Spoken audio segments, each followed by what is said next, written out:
Lower Decks is finally over. This abomination of fake Star Trek is at an end after some of the cringiest final episodes you could have imagined.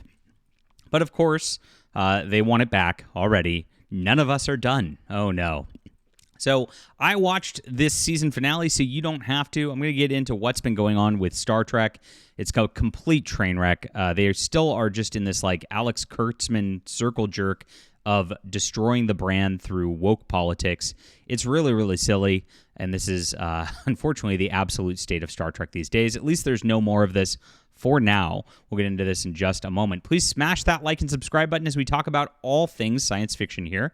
I am a science fiction writer myself, a longtime Star Trek fan, and if you like what Star Trek used to be in the 90s, Deep Space Nine, The Next Generation, you're really going to enjoy my Orytion War series and the universe that we're spawning from this. Starts with the stars entwined. This is about a Earth spy who embeds himself on an alien starship in the middle of a war to bring back information on the reclusive Orytians to Earth.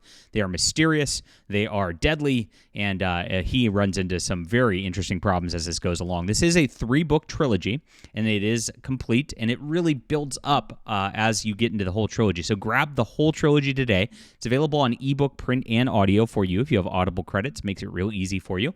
And I'm writing a nice space exploration story that's going to dovetail out of this. I'm 2 books into the trilogy right now of writing. I'm going to write the whole trilogy before I even start releasing them next year. So this is a great spot to get in on my work and follow along so that we can build a beautiful science fiction series that does honor to exploring strange new worlds and seeking out new life and new civilizations. That's what they don't do with Star Trek anymore. It's now about seeking out new genders, I guess. That's exactly what it's been in the last several years.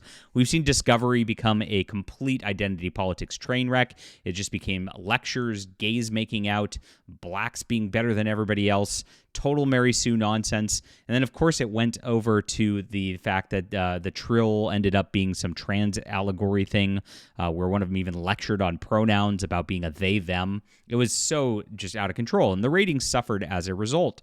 They wanted it to go 7 seasons. And I really find it funny. They call them 7 seasons now, but they're like 10 episodes long, right? So it's really half seasons. But they ended up canceling it after 5 because it was too expensive to make with the ratings. And now Lower Decks is getting the same treatment, just getting canned after 5 seasons. Now, this season, I did watch the entire thing to catch up so I could be informed to talk to you about this. They had this like arc where they were doing a sort of exploration across the like multiverse, which is obnoxious again. And we're so sick of multiverses and timeline things. They got to dial things back because it's just out of control. Hollywood just overreach at its finest again. Nobody wants storylines like that. I got to tell you that. And during this whole deal, there were like portals and rifts being opened to other dimensions, and they'd close them off. And eventually they hunted down like the cause of it in the last couple of episodes. And were finally figured it out. During this last one, they used the power of friendship and working together. I mean, it was really cringy and stupid. In order to like change this rift into like a permanent portal, much like the Bajoran wormhole, so they could go and explore other realities, not just explore space, which is still not all the way explored because we're still just in our own galaxy. But hey, let's open up the can of worms. So during this season, they, of course, pushed the main character, Beckett Mariner, in her typical Mary Sue, better than everybody else, black lady who's smarter than everybody else. You know, like every thing, like Michael Berman in Discovery. It's the exact same character archetype again, except for this one's quirkier and funnier, right? And so she did her whole lesbian arc where she was breaking up with her girlfriend. It was painful. They did a whole thing where like the Orion Tendi girl went out and she turns out to be an Orion princess. And guess what? Orion slave girls are no longer Orion slave girls. They're actually strong female leads. And so they've wrecked that element of the show as well. And then naturally, in the penultimate episode, as I've got on the screen here, they do this whole like weird Julian Bashir gay relationship to make it extra cringy. And they really focus on this, even though it has nothing to do with the plot. It's written by this like white lady who's chunky, and of course, It seems like a fan fiction writer, and this is what they get. They get like shippers doing this kind of thing and making absolute cringe. Now, the final episode, it culminates by them making that portal again, again, echoing back to Deep Space Nine. Now, there's a new space station right by the portal, and the captain, who's Mariner's mother, another strong black female lead, again, is going off to like lead the mission of this. And so they do promote. Which I was shocked about. Ransom, the white guy, from commander to captain of the ship. And they do really cringy things. Instead of just like making Mariner the first officer, they make a co-first officer thing with the two kind of lead characters, and then they have a co-chief of science with two of the characters also. It's like they like don't want to make any decisions for the show, and so they just don't make the decision. And it finally ended. It wasn't funny. I haven't laughed at this in years. I really think the first couple of episodes, I was interested in it, actually. I thought, okay, well, I could see the casting and what they're doing with it, but it's cute. It's kind of funny. I laughed a couple times. This is all right. But as it went along, it just like it became a slog to get through. Like they just try the over-the-top thing. They try to put some member berries to old episodes into it, and then there's nothing to laugh at all. In fact, it's just becomes this serious like virtue signaling type of stuff like this right here. Now, these are alternate reality versions of the characters, so they didn't, quote, mess with the real characters, of course, to make it, so it doesn't upset some of the fans, I guess, who like, I guess are okay with watching gay men make out on screen. I don't know many people who want to see that, but they keep pushing that anyway. So it is over, and that's where it's at.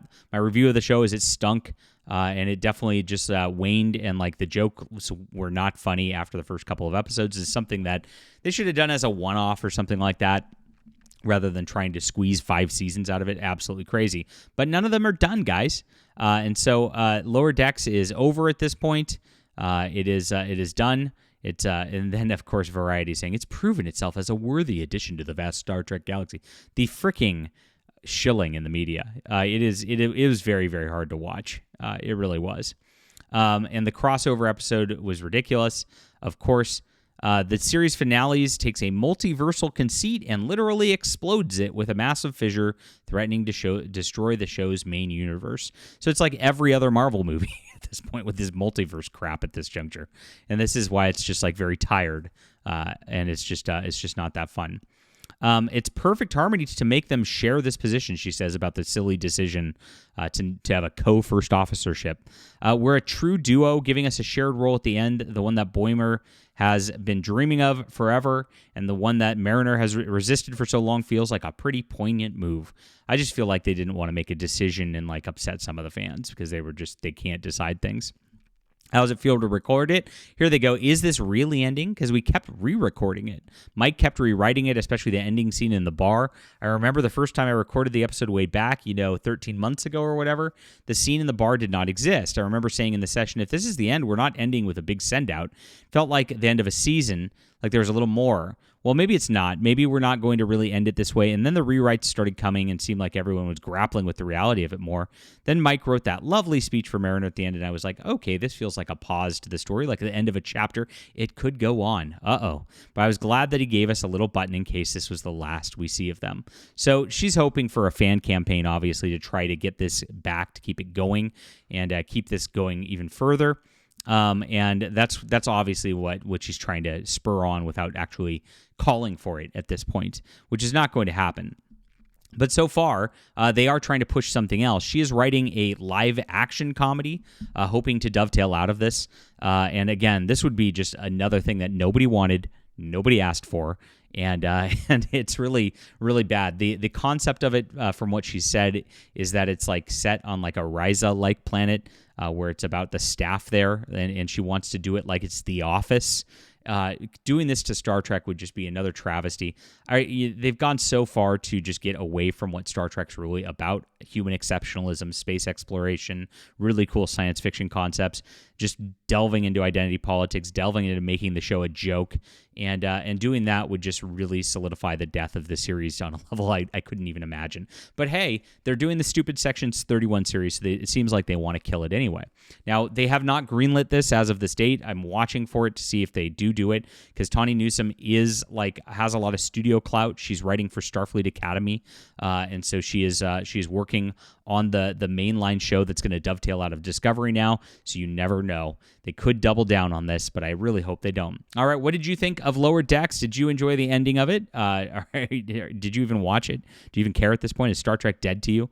I'd love to hear from you. Hit the like and subscribe button, and make sure to check out some great science fiction. I've got a 3-book trilogy for you. It's in the description below. You'll really enjoy this. Thank you guys for being there and supporting our books, supporting real science fiction. We'll be back soon.